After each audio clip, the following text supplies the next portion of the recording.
Great to have you in live in Los Angeles. This is The Herd. Wherever you may be and however you may be listening, iHeartRadio, Fox Sports Radio, FS1, and Sirius XM Channel 83. Joy Taylor is joining me. I'm going to say this. I said at the top of the show. There's so much misinformation out there. Bloomberg News had a report this morning that the estimates and the data from other countries, not accurate at all. Please use the site covid19.healthdata.org. Accurate, no opinion, no misinformation. covid19.healthdata.org. I don't want to hear about other places. That's where I go. That's the site.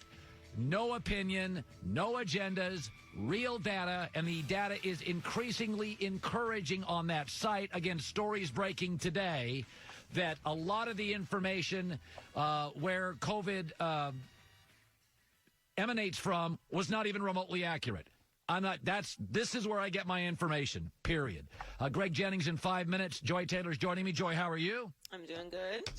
So I saw this quote yesterday. It's great to have you, and thanks so much for joining us. A lot of choices out there. Magic Johnson says LeBron James is the best athlete in the world. I, of course, you would think would say yes, and I'm going to say no, he's not. No, he's not.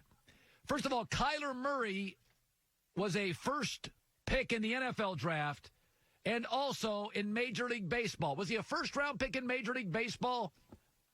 Yeah, top 10. Okay, so that's proof, not opinion. And I'm into that these days. Proof, data, not opinion, not agendas. Secondly, Troy Aikman was drafted in baseball. John Elway, Russell Wilson, Patrick Mahomes, Tom Brady, believe it or not, Jameis Winston. It is much more common than you think to be a great baseball pitcher and become a NFL quarterback, because there's 2-3 things that align. First of all, arm talent. Got to have both. Hand-eye coordination. Got to have it in baseball and football. And the other thing that I think can't be understated is agility. You don't have to be a burner in baseball. You don't have to be a burner as a quarterback. But if you're a middle infielder, you got to have agility in baseball. You got to have agility as a quarterback in football. So a lot of people, and remember this, NBA players, genetically, they look different. They're long. I mean, I remember one time being in line at someplace behind Pau Gasol. Pau Gasol, I'd never seen an athlete like that. The length, hands, arms, legs, torso, fingers, length. Michael Jordan, I'll never forget this years ago when he was in baseball. There was a picture of he and Barry Bonds in the outfield. And I searched for it today and I couldn't find it. So it was Barry and Michael Jordan, two iconic guys in the outfield during spring training. They weren't next to each other, but they were in the distance. This was pre-steroids Barry Bonds. Michael Jordan looked like a twig. Barry Bonds was ripped. Take out LeBron James. Most NBA guys are skinny. Kevin Durant, Brandon Ingram. Seen those legs? That's not the way it works in baseball. Guys are trunky. I'll give you an example. LeBron James is 6'9", 250. He looks so much bigger than almost every guy in the NBA not named Zion. If you look at LeBron during a basketball game, your eyes immediately go to him. He is just bigger, especially when he has the ball and he's being guarded by guards. They look tiny. LeBron's 6'9", 250. By the way, Gronk was 6'6", 265. Okay, so LeBron, by tight end standards, would look much skinnier than Gronk. So you have to remember, NFL guys get one hit in the face from a free safety, they're Seacrest out. The idea that LeBron, he chose basketball for a reason. It was easier to dominate. Because he was such a physical specimen, it was much easier for LeBron to tower over and overpower basketball players. So I've always thought baseball and football, there's a connectivity. I could see 10 quarterbacks in the NFL. We got multiple guys that were drafted. There's a symmetry between agility needed, arm talent. NBA guys, I know everybody thinks LeBron would be a great NFL player. Charles Barkley is a tough guy. Barkley says he went out for one high school football practice. He got hit in the face and said, "I'm out." It's like saying tough guys are great fighters. You'll see big, strong guys. Like, tough guys are good fighters, but you'd see a lot of guys that are big and strong. Ask how many would want to go UFC. Like, your wiring's got to be different to walk into an octagon with 10,000 people and get into a fist fight when you could be kneed in the eyes. Like, there's a lot of psychology, and I don't think these NBA guys, you look at LeBron, they ought to be a great football player. He played football in high school. I played football in high school. Okay, I played football in high school. Get your bell rung in college. No. Get your bell rung in the NFL. These NBA guys say, "Oh, I'd be a great athlete. I'd be in the NFL." No. You have no idea what it's like to play in the NFL. Once you play now in the cardio-driven, space-driven, no hard foul, no hand check NBA, the NFL is a different galaxy. You got to be tough, agile, willing to play through unbelievable pain. So I don't think LeBron's the best athlete in the world. Right now, if I had to guess, I'd say Kyler Murray. Number 1 pick in the NFL, top 10 pick in baseball. Russell Wilson, Patrick Mahomes, I'd put right behind him. Greg Jennings played 10 NFL years, a Super Bowl champ and a multiple-time Pro Bowler. By the way, I got it. Okay, here we go. So Tom Brady wears number 12, and Chris Godwin for Tampa wears number 12. And, there's certain things in life, Greg, that you go out to dinner with your wife, you open the car door, you let her order first, you pull out her chair. You don't have to say these things. It's unspoken. You do this. If you're Chris Godwin and Brady comes in, isn't it kind of an unspoken? You give him number 12? It is an unspoken, but let me tell you let me tell you how that works. Because you just compare that to, you go out to dinner, you open the car door, you pull out the chair. Yeah, and then you get home and you have this idea of what you hope the night ends like, right? That's what we do. And so when you look at Chris Godwin, yes, I'm going to say all the right things. I'm going to say, yeah, man, that's Tom Brady. I'm going to give you that number. But at the end of the day, I hope he calls me and we end this thing all right. And I hand over his jersey number, and he hands me something that I feel really good about as well. And we walk away, and we our relationship is better because of it. Boy, you sound like Nick Wright this morning. I actually think you're right. I think you do give the jersey up, and I do think, hey, you like Mercedes? Go pick whatever you want. No ceiling. Go buy whatever you want. Would that be good enough? Is a car good enough? Yeah, it's just any type of gesture that says, I appreciate you doing this because I know you have it. Colin, it would be different if Chris Godwin was a third, fourth receiver, not playing much, just special teamer. He's established. Yeah. Like, he's put a lot of work in that number 12 in Tampa Bay. I know the work 12 put in and Tom Brady in New England, but Chris Godwin's like, man, I put my work in down here, and I still haven't gotten paid. So people identify me.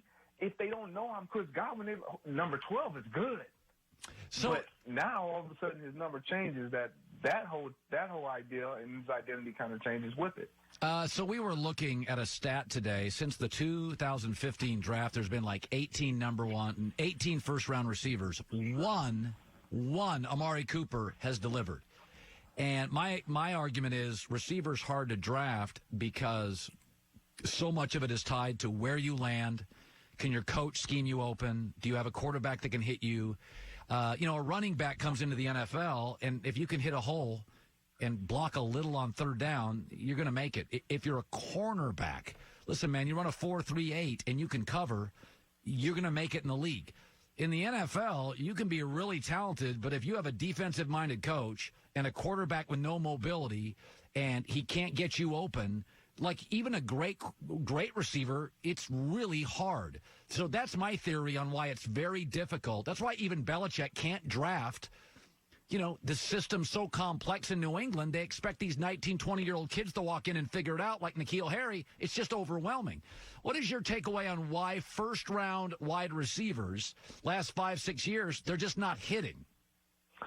It's interesting. I look at this and I look at this list, and it is just mind-blowing the names on this list that just absolutely did not work out. And I think it's what you just alluded to. It's all about where you land in the system and those around you.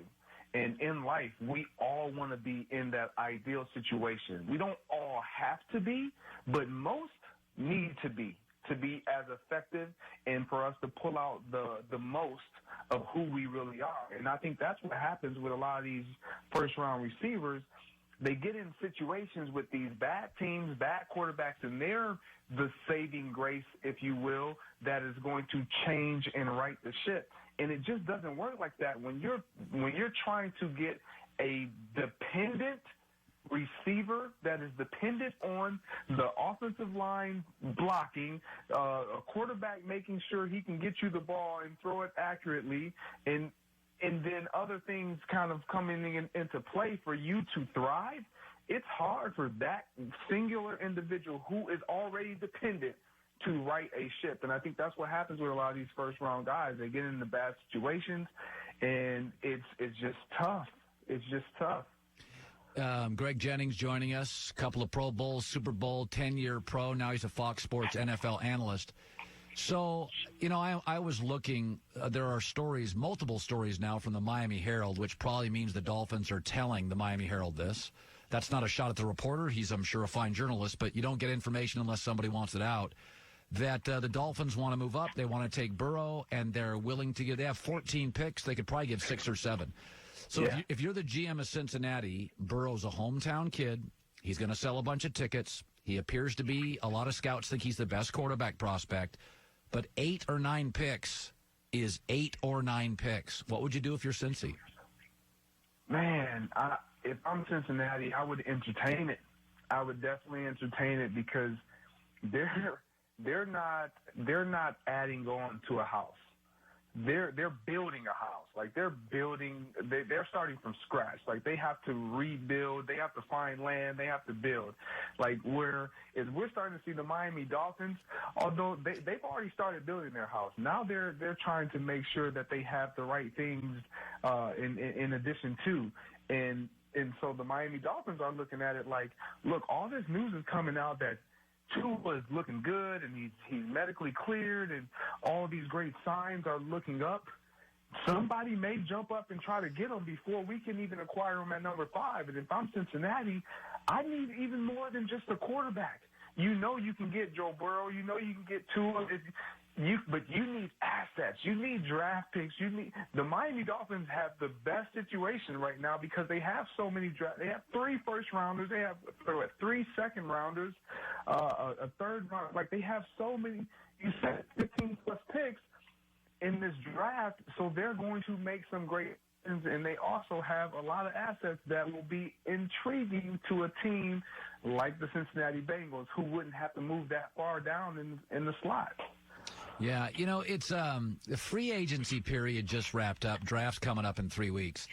The free agency period is fascinating to me because there's a stat out there that about, I forget the exact number, I think it's like 34% of free agents do not work. 33% of first-round picks don't work, but 33% of established free agents do not work. They're overpaid. They don't fit. Give me. Now, Green Bay, when you were there, they don't do a lot of free agents. But give me a couple of examples when you were in the league where a free agent to your team worked and a free agent to your team did not. Because fans are listening. They've got a lot of hope with all these new guys going to teams. And you and I know, Greg, some of these are just going to be highly paid semi-free agent busts, and some will click. Absolutely. When I look at it, my first year, my rookie year in Green Bay, I got drafted in 2006. Charles Woodson came over from Oakland, and he had a roller coaster career up to this point in the National Football League, some highs and some lows, and a lot of people just didn't think it was going to work. Right. He even said it. I remember talking to him. He's like, "Man, they thought I was going to go to Green Bay and die." And it worked. The system, the guys around him, he felt rejuvenated, and it was like it revived his career. It gave him a second life. And the same can be said with a guy like Randy Moss. Yeah. Like, he was in Oakland, he was with the Raiders, and then he goes to New England, and he thrives. But for me, Charles Woodson was one of those situations where you do dump, you back the Brinks truck up on them, because you know if it hits, it's going to hit real big and real hard. And so there's other guys where you look at Nnamdi Asomugha, who goes all these Oakland guys, goes from Oakland to the Philadelphia Eagles, and he's a shutdown corner with the Raiders. He goes to the Eagles, and we don't even hear about him anymore. He's out of the league like 2-3 years later. It's like whatever happened. It's a hit or miss. It's hit or miss with free agents. Yeah, I mean, a lot of it, Charles Woodson to the Packers worked because he'd been in a dysfunctional organization, and he moved to a functional organization. And good point. Yeah, I mean, I think that sometimes works where, it's like, there's a reason in adoption agencies they do so much work because some of the kids come with really chaotic situations, and they want to put them in a home where there's stability and there's joy and there's love. The same could be said, it's not analogous, but the same could be said if you come from a dysfunctional NFL franchise and move to a functional one like Moss to New England or Charles to Green Bay. You are so elevated. You are so happy as a player. You become a better listener. You become a better practice player. Charles was probably trying to survive with the Raiders. There's a big difference between trying to survive, like you in Miami. By the time you got to Miami, hell, forget leadership. You just you were trying. I mean, take me to Miami from Green Bay. You went from functional to dysfunctional. Yeah, very good point. That function and dysfunction, it's a real thing, and I think a lot of guys don't really know it and can't really identify it. Pending on where they are. And I think the guys who are in dysfunction can identify what a functioning organization is supposed to look like better than guys can identify dysfunction. And so going back to the Bengals, this is how they acquire free agents. The only way is if you acquire more assets, you get draft picks and you get high draft picks and they pop and they are splash athletes and they become now they start to look sexy all over again. It's kind of reminiscent of what the Cleveland Browns have done. They haven't won, but they look sexy because they're acquiring these free agents that are now coming because Jarvis Landry's, the Odell Beckhams, and these guys, and they because they've been able to get draft picks to sell these free agents and say, look, we got this piece, we got that piece, all we need is this piece. Well, you look at the Cincinnati Bengals, they're like, who's going to go? They don't look sexy. They're not doing anything to even look like eye candy to any free agent, so no one's going to even be attracted to their situation. So you got to try to acquire some picks, and hopefully they pan out, and that's what's going to make or draw free agents to your market and to your organization. Greg Jennings, are you home in Minneapolis, by the way? I am home in Minneapolis. How is your state doing with the virus? You know what? It's not doing bad. We're